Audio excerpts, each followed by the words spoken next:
السلام الله عليكم اخوتي المغاربه، كي دايرين بخير؟ مبروك عليكم هذا الشهر الفضيل، عواشر مبروكه، كل عام وانتم بخير. وعيدكم مبارك سعيد على ابواب عيد الفطر، فعيدكم مبارك سعيد مسبقا. اخواني المغاربه، اليوم بغيت نهضر معكم موضوع خطير وخطير جدا، بس شارها بس كرمها قرار الوزير السيد وهبي. خليكم تسمعوا الفيديو. بلدين حقيقة علمية لا يأتيها الباطل لا من ولا من خلفها. ايوا مزيان اش نديروا الناس بلدين فين ما تزادش دري انت لدين قلبوا على باه يبقى المغربي غادي تابعين 20 دري. سمعتوا جماعة الخير تصريح اللي قال السيد الوزير، وزير العدل، اللي كيترأس وزارة حساسة هذه هي وزارة العدل. كما تعلمون بدون عدل ما يكونش العيش الكريم، وغتكون فوضى وما يكونش استقرار وما يكونش أمن. فالسيد الوزير طلع بتصريح، كل مرة يطلع لنا بتصريح، كل مرة يشرح لنا بتصريح، وقال أنه لا درنا لاذعين كل مولود جديد غنلقاو كل مغربي يتابعوا 20 واحد، يعني احنا ولاد زينة، من الاخر احنا ولاد زينة. هذا يعني انه الا درنا عمليه حسابيه، يعني كل مغربي والد لي 20 واحد هاد الزينه، غادي نلقاو نفسنا احنا شحال من مليون، احنا 40 مليون ياك اخوتي، 40 مليون مغربي، كل مغربي والد فيها 20، يعني 40 مليون نقسم على 20 غتعطيك 2 المليون. يعني المغرب فيه غير 2 المليون ولاد الاصل والاصول، والباقي كله ولاد زينه. واضح العمليه الحسابيه واضحه، لا ما واحد يبقى يدور بالهضره. المهم كما قال السيد الوزير انه الا درنا لاذعين، اي مولود جديد درنا ليه لاذعين غنلقاو كل مغربي 27 واحد. هذا معناه ان احنا ولاد الزينه، ولاد دعاره. مع الاسف الشديد كلام خطير وخطير جدا كيمس جميع المغاربه، طلع من وزير ديال العدل وما يتحاسبش. وهذا السيد هذا كل مره طالع لينا بقانون، كل مره يشطح لنا بقانون ويطلع بتصريحات اللي هي خطيره، وكيمس بالثوابت الدينيه اللي هي يمس بالقران الكريم ويمس بالاحاديث وادله. يعني كما قال من قبل، المراه حره في جسدها، وكيحاول يطلع قانون اللي هو القانون تاع الدستور، الفصل ديال الدستور اللي كيجرب الزنا، كيحاول هو باش يحيدو. قال لك اسيدي المراه حره في جسدها، وما استثناش. لو قال غير الدعاره ولا شي ناس شوارع وداك الشيء نقولوا يعني نقولوا احنا درنا الدرب سالوا العقوبه، لكن قال لك المراه، حتى المراه المتزوجه ما تحاسبش على العلاقات الردائيه. اذا طلعت بالرضا ديالها ومارست العلاقات الردائيه مع واحد ثاني، القانون لا يحاسبها ولا يجربها. شفتوا فين وصل بينا هذا السيد وفين باغي يوصل بينا؟ كل مره يطالع علينا بقانون كيمس بالثوابت الدينيه ديالنا، وحنا كبلد مسلم، وهذا ما خصش المغاربه يصوتوا عليه. هذا كلام خطير وخطير جدا. باش ينوض وزير ويقول كل مغربي والد لي 20، يعني راه حنا ولاد زينه. كما كتعرفوا خوتي المغاربه، احنا المغرب تحت المجهر، وكل ما كنشوف بعض الاخوان حاطين شي حاجه على المغرب وعلى الصحراء المغربيه، كتلقى الناس ثاني الاعداء، يعني كتلقى حرب. والله العظيم حتى في مباراه كره القدم كتلقى حرب ما بين المغاربه وما بين الاعداء تاع الوطن.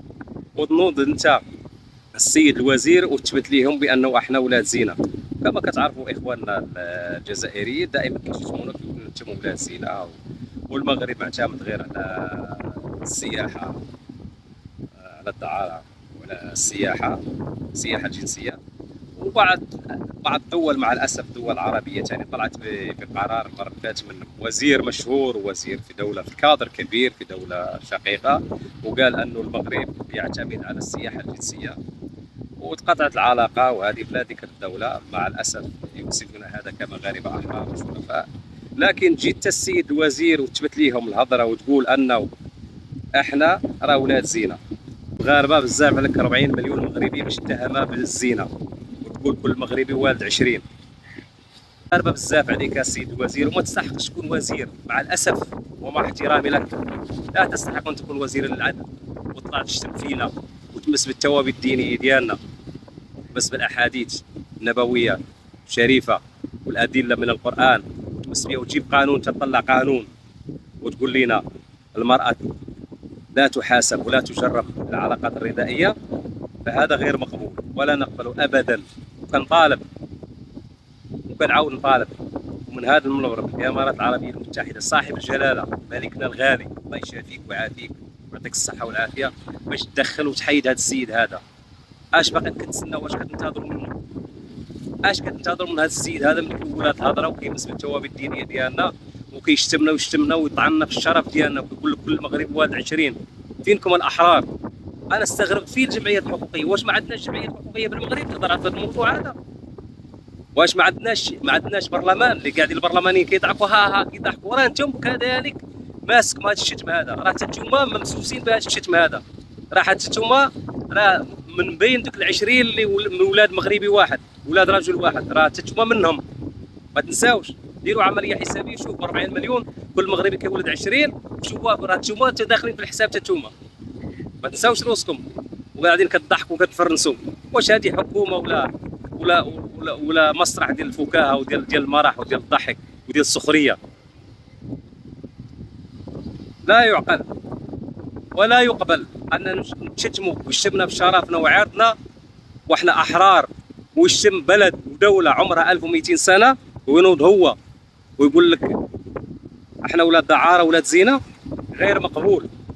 وتضحك فينا العديان وتضحك اللي إحنا قاعدين كنتحاربوا معاهم في مواقع التواصل الاجتماعي وكندافعوا على الوطن وندافعوا على الشرف ديالنا اللي إحنا اللي تاريخنا قديم وقديم جدا، تاريخ عريق، تاريخ بلد مسلم وليس بلد علماني.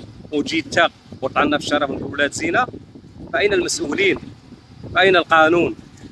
كيف ترأس انت وزير العدل؟ فأنت لا تصلح أن تكون وزير العدل، مع احترامي لك. أنا كتكلم بصفتي كمغربي ونيابة أصالة عن نفسي ونيابة عن المغاربة الشرفاء. وتنوض تشتمنا وتقول لنا المغربي والد 20 واحد. الزنا غير مقبول. خوتي المغاربه بارطاجيو هذا الفيديو هذا يوصل للملايين ويوصل للعالم كله باش يعرفوكم انتم شكون. انتم التاريخ، انتم الابطال، انتم طارق بن زياد، انتم فتح الاندلس، انتم الاسلام في اوروبا. ويجي واحد ويقول الاصاله والمعاصره، تجيب لنا الاصاله والمعاصره غير في الزينه والدعاره، وتحرم ما حلله الله، تحلل ما حرمه الله. لا سيدي، جيب لنا المعاصره في التكنولوجيا وفي التقدم وفي العيش الكريم. ما تجيب لنا الدعاره وتجيب لنا الزينه وتتهمنا باننا اولاد زينه. عيب وعار عليك يا وزير، عيب وعار عليك. احنا كنحترموك، لكن العيب ماشي عليك، العيب على دوك الناس اللي شدوا 200 درهم وطلعوك انت تتبول على المغاربه حاشاك وتفوه بكلام ما تحاسبش عليه. المره اللي فاتت نجحتي ولدك وهو كيقرب برا وكتظاهر بانك عندك فلوس وكتقري برا، ونجحتي هو محاضر، نجحتي في المحاماه. ولا حسيب ولا رقيب ولا مغربي تكلموا هضروا الناس المساكين ناضوا هضروا وداروا مظاهرات، ومع ذلك كان ولا شيء، كان شي حاجه ما وقعت، سكتوا. دابا تنوض تقول لنا كل مغربي والد 20 واحد ولاد زينه. لا يعقل ولا يقبل. خوتي المغاربه كما قلت لكم بارطاجيو ونوضوا حضروا مع الجمعيات الحقوقيه باش تتابع هذا السيد وباش يتحاسم ويتحبس في الحبس، ماشي غير يحيد من الوزاره. ما ينفعش يكون في وزاره العدل. يلا جماعه الخير، يلا خوتي المغاربه، عيدكم مبارك سعيد، كل عام وانتم بخير، والسلام عليكم ورحمه الله وبركاته.